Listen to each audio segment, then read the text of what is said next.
Hey Rebel Rouser, I'm Alan Boyvott and this is Star Wars 7x7, your daily dose of Star Wars joy, and thank you so much for joining me for it. So yesterday we talked about the final attack of the Imperial Star Destroyer, Overseer, and Titan Squadron on the Starhawk prototype and how the Overseer left the system after that, but a bunch of the Empire ships decided to stay and continue to fight against the New Republic forces that were there, and how, yeah, there were a couple of things that seemed to sort of not make sense, and I don't know if it's necessarily a plot hole per se, or if it's character fallibility, or how to chalk that up. But we have kind of a similar thing that happens in today's episode, or at least today's part of the story that we're talking about. So the mission here is called Last Flight of the Starhawk, and it's such a crazy idea. I fully expected it to be Harrison Dula's idea, but no, this actually comes from Ardo Baradai, the Fleet Intelligence Officer for Vanguard Squadron.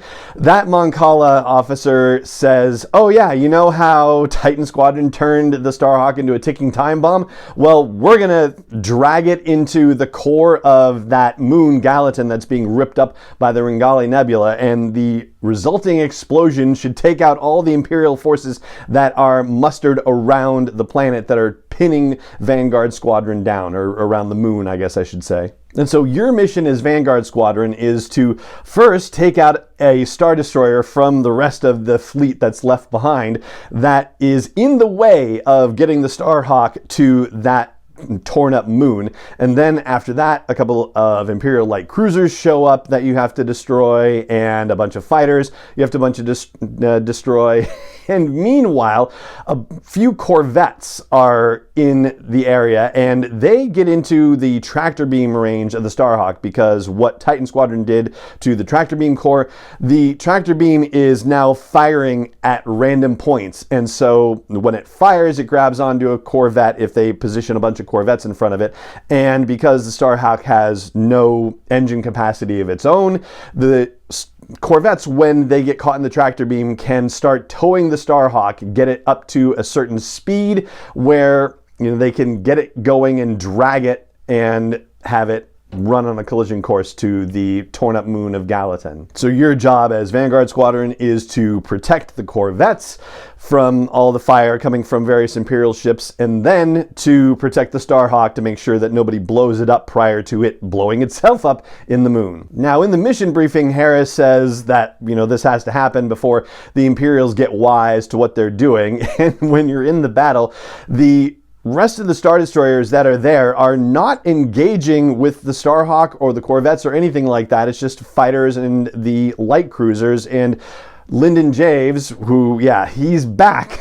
And that's another thing, says, oh yeah, they don't need to get involved when they think they're going to win. So, yeah, this feels like, you know, giving a justification in game for the realization not happening. So, yeah, I'm not entirely sure about that.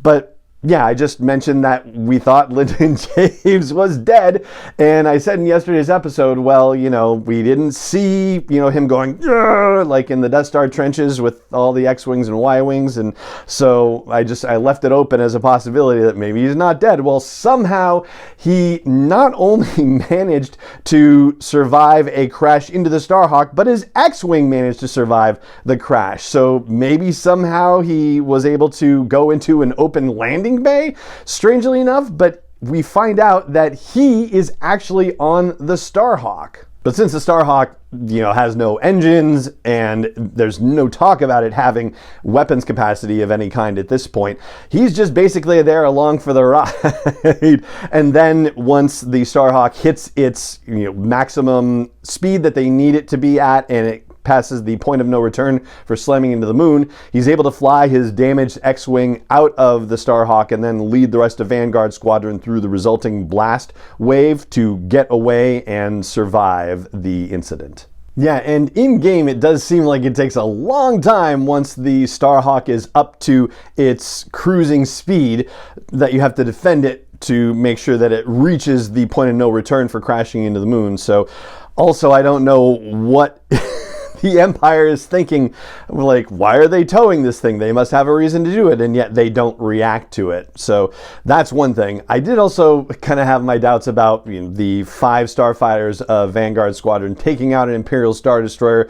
And this has happened a couple of times where just a few starships are able to take out a full-on Star Destroyer. And I was like, ugh, this does seem like it's passing credulity. But then again, I was also thinking about what happened in Return of the Jedi and how it took, a couple of fighters to destroy the shield generator on the Executor, and then, one ship crashing into the bridge and suddenly it's down. So these Star Destroyers, for all the might that they bring, actually somehow seem crazily vulnerable. And then there's another bit that came across as odd to me also, where Harrison Dula tells you that the Empire did not actually try to secure the Nadiri dockyards for themselves. They were too busy chasing the Temperance, and so Hera sends Hale and Meteor Squadron to secure the dockyards. It seems like if the Empire was not paying attention to the dockyards, that they might need Hale and Meteor Squadron to deal with the fact that there were multiple Star Destroyers around, and they were only focused on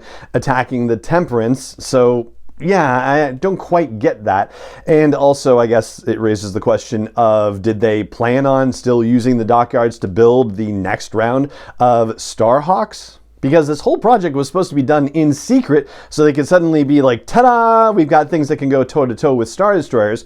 And now the Empire knows about the Nadiri dockyard, so you'd think they have to start the manufacture of the next round of Starhawks somewhere else entirely.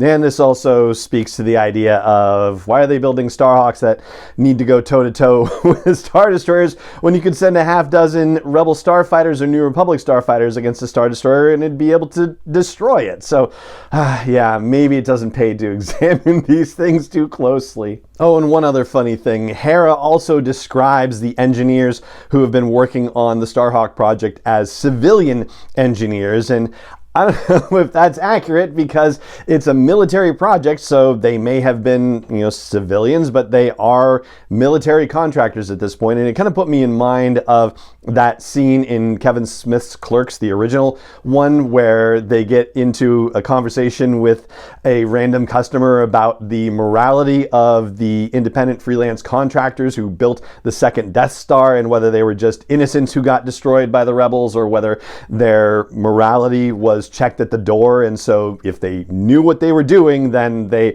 were not necessarily innocent civilians getting caught up in the conflict. So that's how the game ends. You've got the ticking time bomb of the Starhawk prototype that gets towed into the core of a torn-up moon. It blows up. The resulting blast destroys all the Imperial forces that remain in the area. And I guess it was far enough away from the Nadiri dockyards themselves so that they didn't get trashed, and the rest of the New Republic escapes back to Chandrila. Project Starhawk lives on and will eventually result in 3 battleships that show up at the Battle of Jakku. And that is going to do it for our individual looks at the story mode moments of Star Wars Squadrons. There's still a bit more to talk about. We'll do a final review of the game. There's also a couple of short stories actually that were published about the game too, which I thought was fun and was a little bit surprising to track down, but yeah, they're there. So we'll talk about those as well. But for today, at least, that's going to do it for this episode of the podcast. If you enjoy the show, I hope you'll consider leaving a rating or review on your app of choice where you catch the show. If there's a subscribe button or a follow button or a join button, whichever one you like, I hope you'll consider doing that as well. And I hope you'll also consider sharing the show with other friends and people you know who like Star Wars, whether in real life or on social media or a combination thereof. And it just remains for me to say thank you so much for joining me for this episode of the show, as always, and may the Force be with you, wherever in the world you may be. 7x7 is not endorsed or sponsored yet by Lucasfilm Limited, Disney, or 20th Century Fox, and is intended for entertainment and information purposes only. Star Wars, the Star Wars logo, all names and pictures of Star Wars characters, vehicles, and any other Star Wars related items are registered trademarks and/or copyrights of Lucasfilm Limited, or their respective trademark and copyright holders. May the Force be with them. All original content is copyrighted by Star Wars 7x7. We hope you love it.